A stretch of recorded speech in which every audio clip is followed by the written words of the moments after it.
Mas, kenapa lama sekali? Tadi ada Mas Agung sama Mas Lana kesini ambil barang. Aku ndak enak nemuin mereka tanpa ada sampean. Aku ndak enak nemuin mereka tanpa ada kamu, Mas. Sambut Laras sesaat setelah Fatir sampai ke rumah. Maaf, Dek. Beberapa bahan makanan sulit dicari. Apa mereka lama di sini? Tanya Fatir. Laras menggeleng. Oh iya, Mbok Ima lagi sakit. Ndak bisa kesini hari ini. Dan soal catering, orangnya tadi telepon. Katanya acara arisannya ternyata besok lusa. Bahan-bahan ini kita simpan saja dulu di kulkas, ya. Sekarang kita makan siang, sholat, terus istirahat. Mas wes bawakan nasi bungkus buat sampean. Imbu Fatir. Waktu berlalu cepat, malam kembali menyapa, suasana begitu hening seperti biasa. Jam di dinding sudah menunjukkan pukul 11 malam.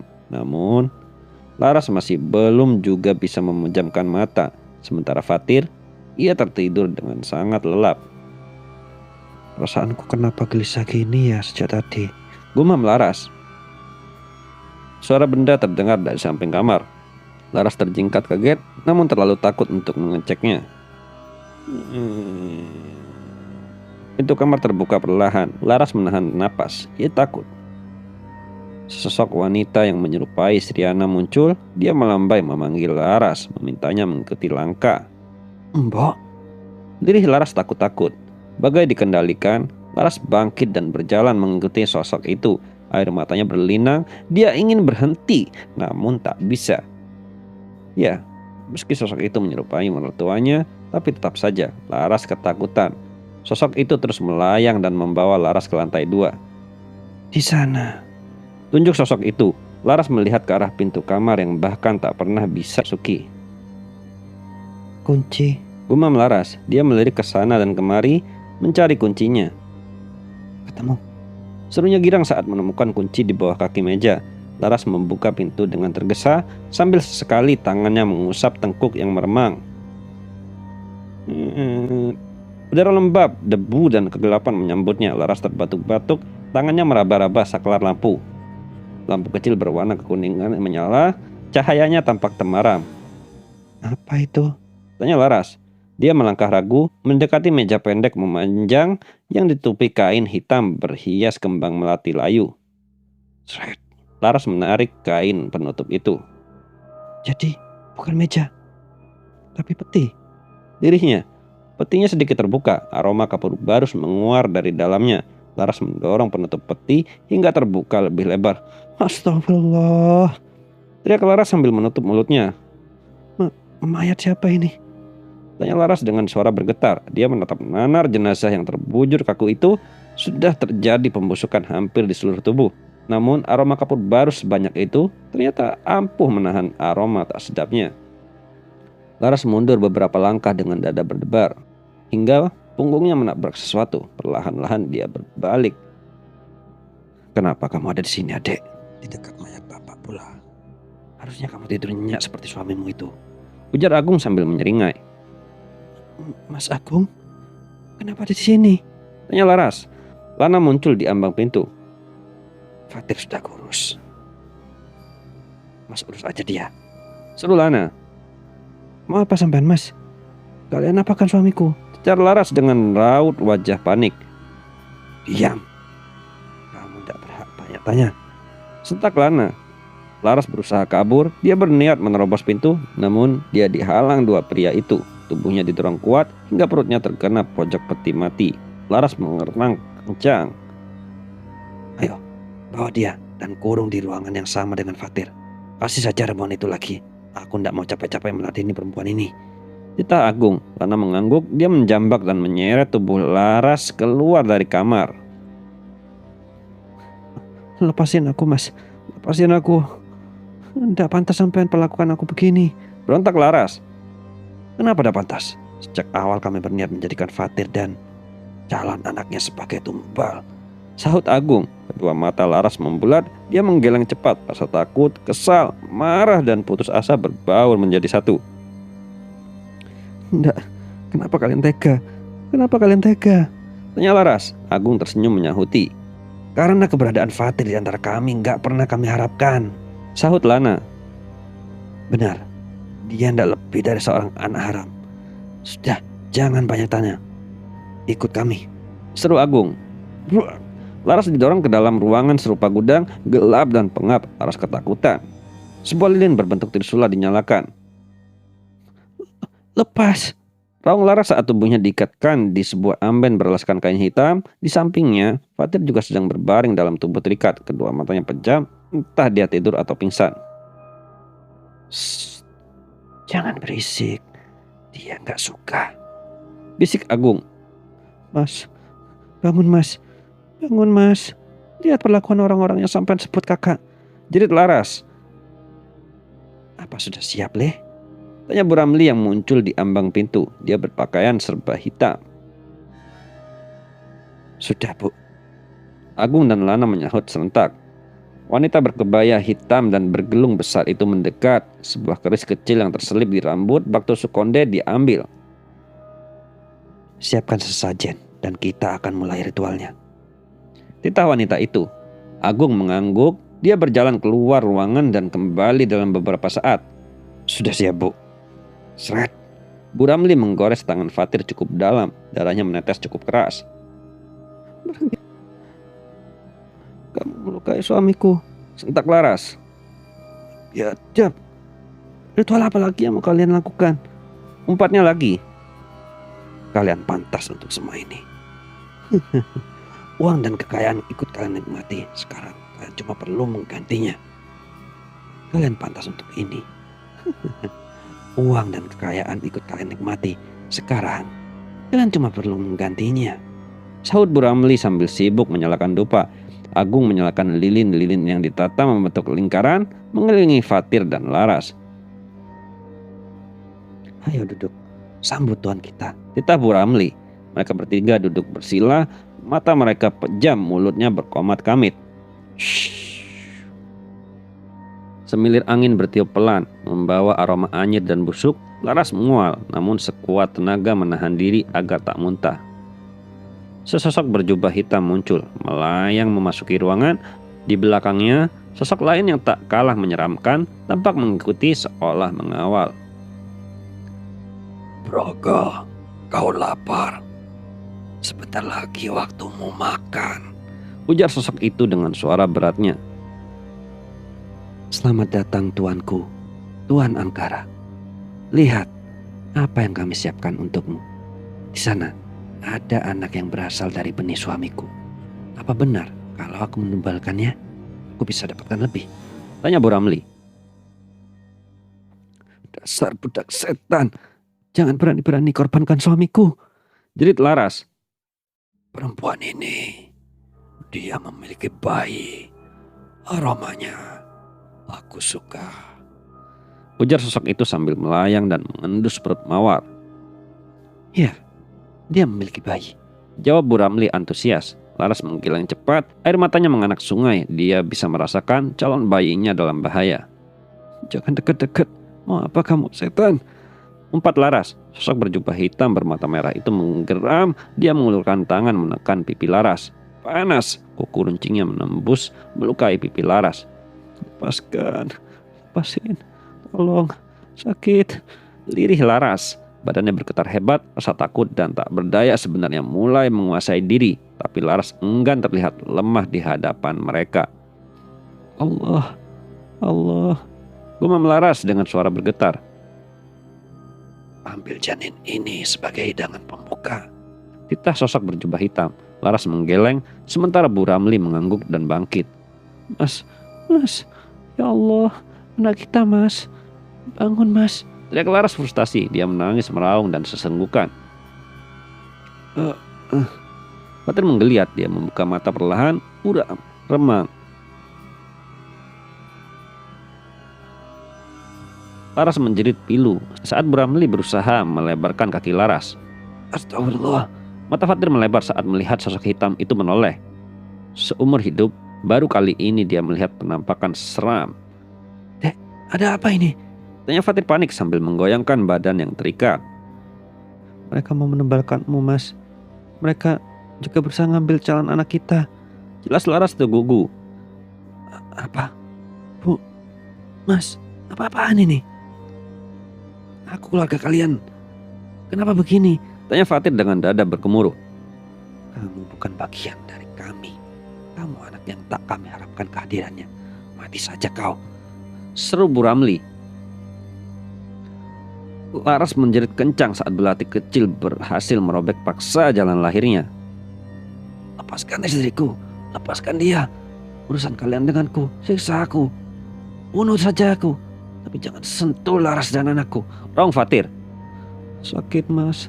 Sakit. Tangan Bu Ramli menerobos masuk ke bagian bawah daster berwarna kuning muda itu. Darah merembes membasahi dan mengubah warna bajunya. Dapat. Gumam Bu Ramli. Laras menjerit kencang. Ini dia Tuan. Nikmati hidangan pembukamu. Ujar Bu Ramli sambil menyerahkan janin berbentuk manusia kecil di kedua tangan yang bersimbah darah. Nak, maafkan ibu. Laras terisak.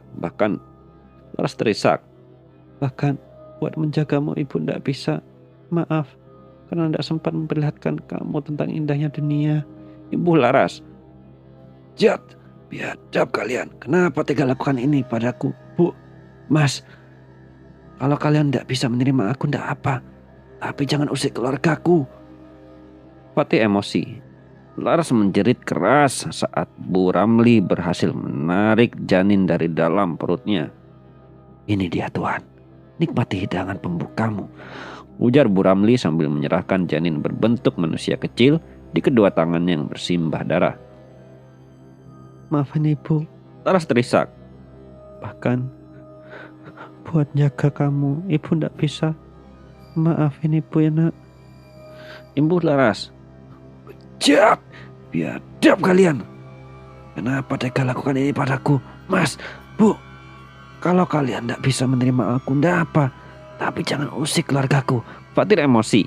Dia berteriak dan menangis frustasi. Badannya bergerak ruan, berharap tali yang membelenggu dirinya itu bisa terlepas. Sungguh Fatir ingin meninju muka-muka mereka. Fatir dan Laras memejamkan mata, tak kuasa melihat sosok itu menyantap anak mereka. Braga, minumlah. Titah Tuan Angkara. Ya Tuan. Jawab sosok hitam berkuku runcing itu. Liur berwarna kehijauan menetes dari mulut bergigi hitam tajam itu. Tangannya yang panjang dan kurus tampak memainkan kuku. Bolehkah aku cabik dia Tuan? Aku lapar. Mintanya dengan suara menyeramkan. Saat ini, minumlah dulu darahnya yang tumpah. Setelah ritual, kau akan dapatkan bagianmu. Tuan Angkara menyahuti. Baik. Braga merangkak mendekat, mengendus jejak darah itu, lalu mendekati Laras yang terbaring lemas di atas amben. Tatapannya menyiratkan kehilangan yang mendalam. Anakku. Lirihnya pilu. Pergi. Jangan apa-apakan istriku. Bentak Fatir, namun Braga tampaknya tak peduli. Sosok berjubah hitam itu tiba-tiba melesat dan mencekik leher Fatir. Dia menggeliat, kehabisan napas, kepalanya panas seakan mau pecah. Dek, panggil Fatir. Namun Laras terlalu larut dalam kesedihannya pasca kehilangan janinnya. Dek, panggil Fatir sekali lagi. Laras menoleh dengan air mata yang meleleh dalam benaknya. Inikah saatnya pergi? Bisakah kami menemui anak kami di surga nanti? Tapi kalau kami mati sebagai tumbal, bukankah jiwa ini tertawan oleh mereka? Bisakah kita bertemu lagi, nak? Wajah Fatir memucat, mulutnya terbuka lebar. Sosok berjubah hitam itu turut membuka mulut, menghisap sesuatu dari dalam tubuh Fatir. Fatir mengejang, rasanya seperti sesuatu dalam dirinya ditarik paksa, ingin melawan tapi tak bisa. Kulitnya mulai memucat, menghitam dan tak lagi segar. Mustahil bisa melepaskan diri. Iya tuanku, sedot habis dan nikmati santapan jiwa putra suamiku. Selepas ini berikan aku imbalan, seru Bu Ramli. Frustasi, Laras menatap kosong. Dalam kesadaran yang timbul tenggelam, bibirnya tiba-tiba mengucap kalimat, ya ibadallah, agithuni. Pandangan mata Laras mengabur. Tiba-tiba tepat di atasnya muncul sesosok pria berjubah putih. Dok, tidurlah, ujar pria berjanggut itu. Eyang, Lirih Laras. Assalamualaikum dok. Akhirnya kamu memanggilku lagi. Lama tidak ketemu karena seseorang membatasi kita saat itu. Aku tak lagi bisa membantumu sesuka hati, kecuali kau sendiri yang memanggilku, ujar sosok itu. Mundur! Titah Eyang Abdullah. Sosok berjubah hitam itu menunduk. Dia menjauh dari Fatir, menghentikan aksinya menghisap jiwa. Fatir selamat, namun dia terlalu lemas bahkan untuk sekedar bergerak. Braga terpaksa menghentikan aksinya, menjilat darah Laras. Geram, dia melolong menentang. Tutup mulutmu, berani kau sentuh putuku, ujarnya sengit.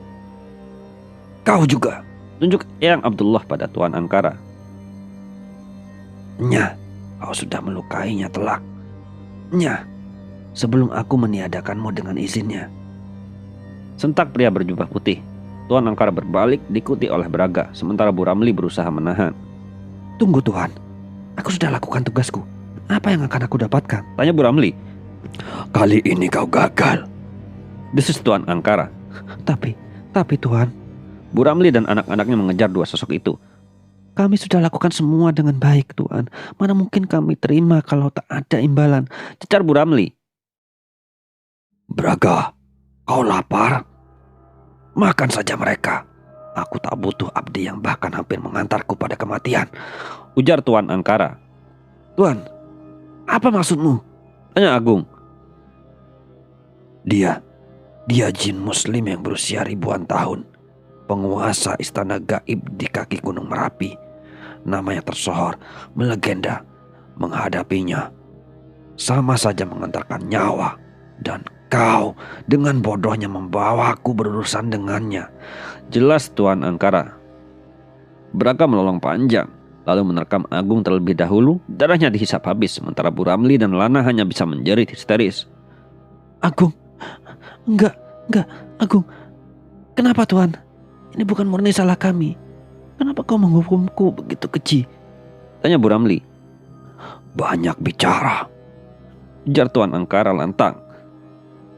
Dia melesat menubruk tubuh Bu Ramli. Bu Ramli terlempar, menghantam dinding dengan kencang. Punggungnya patah, dia tak bisa bergerak. Tuan, ampuni saya. Aku lapar, ini waktunya makan. Bolehkah aku memakan jiwamu, abdiku? Tanya Tuan Angkara. Dia membuka mulut, menghisap habis apa yang ada di dalam diri Bu Ramli. Tubuh Bu Ramli menghitam dan mengering, tak jauh berbeda dari sosok mumi.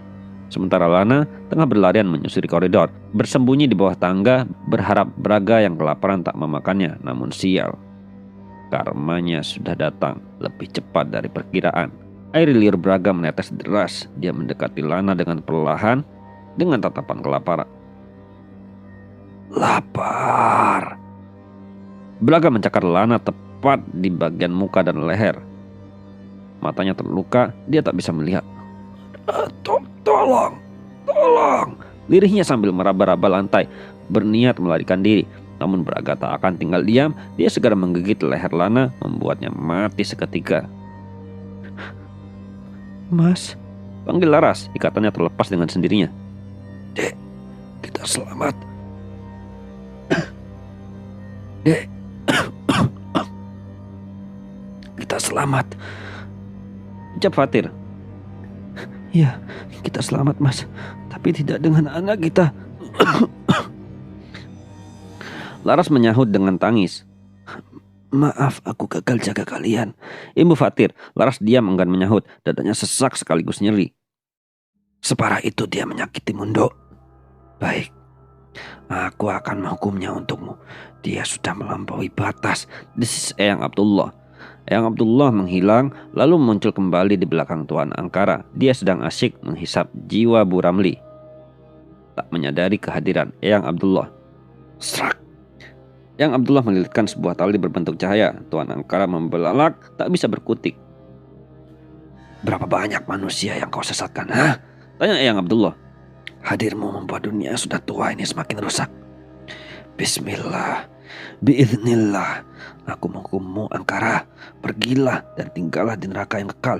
A'udzubillahi minasyaitonirrajim. Bismillahirrahmanirrahim. Berhenti. Allahu la ilaha illa huwal hayyul qayyum. La ta'khudhuhu sinatun wa la naum. Lahu ma fis samawati wa ma fil ard. Man dzalladzi yashfa'u Benci indahu mereka yang illa menggaungkan bi'idznih ayat suci ya'lamu dengan ma baina iman. aydihim wa ma khalfahum Panas. la yuhituna bi syai'in min ilmihi illa bima syaa' wasi'a kursiyyuhus samawati wal ard wa la ya'udzuhu hifdzuhuma wa huwal aliyyul 'azim. Allahu akbar.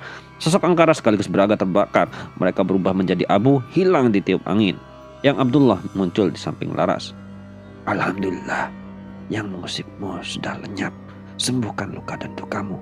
Allah akan membayar ikhlas dan sabarmu dengan kebaikan tak terhingga. Yang pamit, Dok.